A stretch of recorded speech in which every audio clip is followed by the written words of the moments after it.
Abul,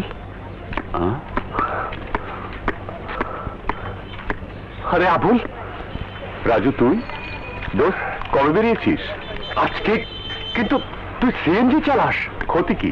BA পাশ করে পিয়নের চাকরি করার চাইতে সিএনজি চালানো অনেক ভালো। স্বাধীন পেশা, উপার্জনও বেশি। কালাম কোথায়? আছে, ও আবার আমার মতো শ্রমিক হতে রাজি নয়। অনেকদিন থেকে ও সন্ত্রাসী হবার চেষ্টা করছে।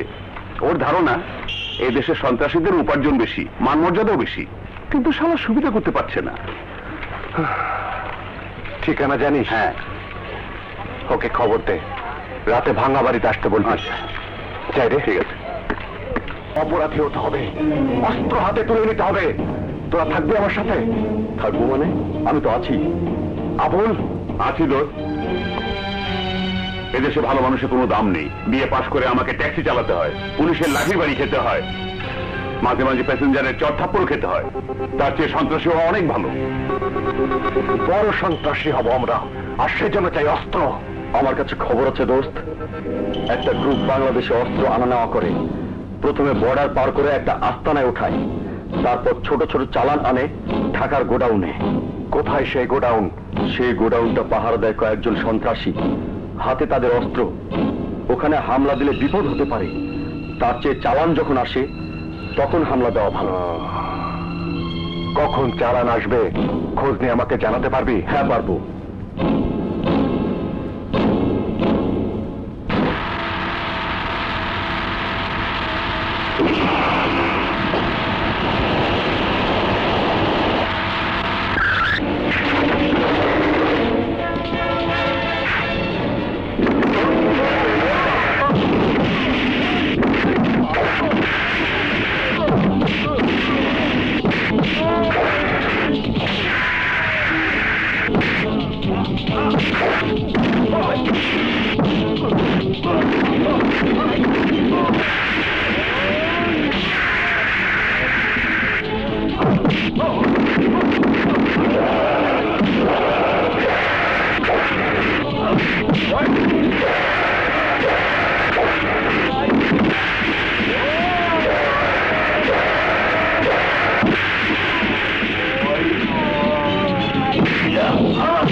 আবুল কালাম, অস্ত্রগুলো নিয়ে আয়।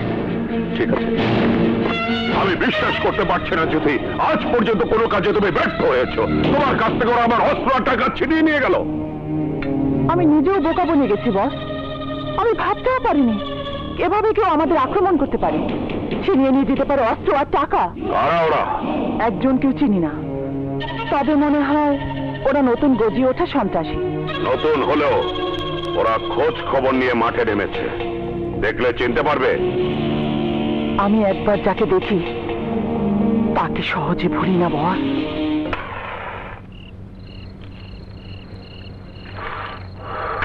কালাম, আবুল, আমাদেরকে মাথা ঠান্ডা রেখে কাজ করতে হবে।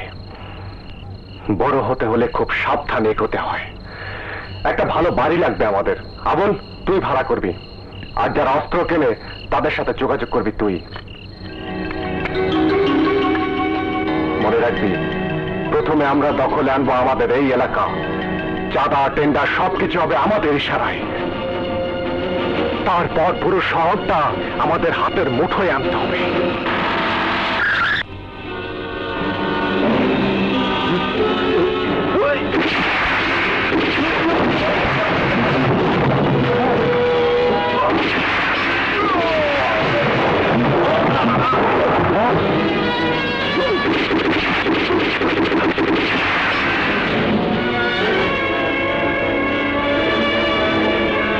এখানে যেসব মাল আছে সব আমার গোডাউনে নিয়ে চল।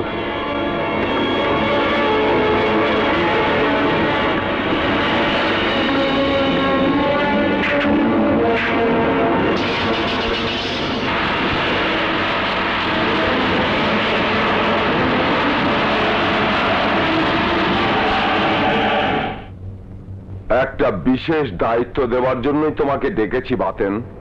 তোমার এলাকায় একটা অপরাধী গ্রুপের লোকজনকে ঘোরাফেরা করতে দেখা যাচ্ছে।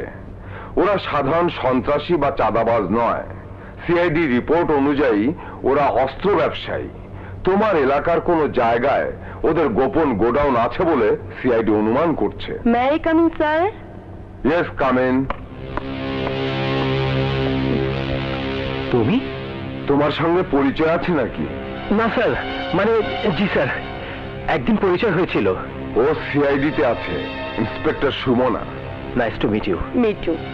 ওই অস্ত্র ব্যবসায়ী গ্রুপটাকে চিহ্নিত করার জন্য সুমনা বাংলাদেশের বিভিন্ন এলাকায় ছদ্মবেশে কাজ করছে দীর্ঘদিন ধরে।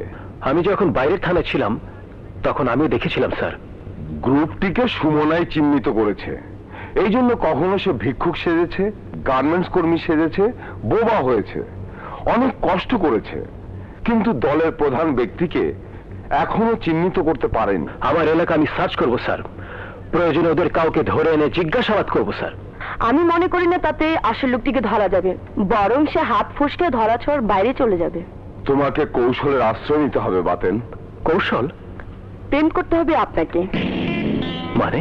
ওই গ্রুপে একটি মেয়ে সুন্দরী, বিগ বসের সঙ্গে তার সরাসরি যোগাযোগ। দলের সমস্ত গোপন আস্তানা সে চেনে। সব সদস্য তাকে দেখে ভয় পায়। তার সঙ্গে প্রেমের অভিনয় করে জেনে নিতে হবে আসল লোকটির পরিচয়। কাজ শুরু করে দাও বাতেন। আমি আইজি সাহেবের সঙ্গে কথা বলেছি। আরো কিছু দক্ষ সৎ পুলিশ অফিসারকে বদলি করিয়ে ঢাকা মেট্রোপলিটনে নিয়ে আসছি। কিছুদিনের মধ্যে তারা জয়েন করবে। আশা করি এবার আমরা ওই অস্ত্র ব্যবসায়ীদের ধরতে পারবো। হ্যালো, আসতে পারি? Yes, come in. ও, বসুন। থ্যাঙ্কস। বলুন আপনার জন্য কি করতে পারি? আমার গাড়িতে ডাকাতি হয়েছে। বলেন কি? কোথায়? ন্যাশনাল পার্কের কাছে। সেটা তো গাজীপুর থানা। হ্যাঁ। কেসটা আপনি ওখানে করবেন? এটা তো ঢাকা মেট্রোপলিটন এলাকার থানা। জানি আমি, কিন্তু অপরাধীরা আপনার এলাকাতে অবস্থান করছে। ঠিকানা বলুন। ঠিকানা তো জানি না, ওদেরকে আপনার এলাকাতেই আমি দেখেছি।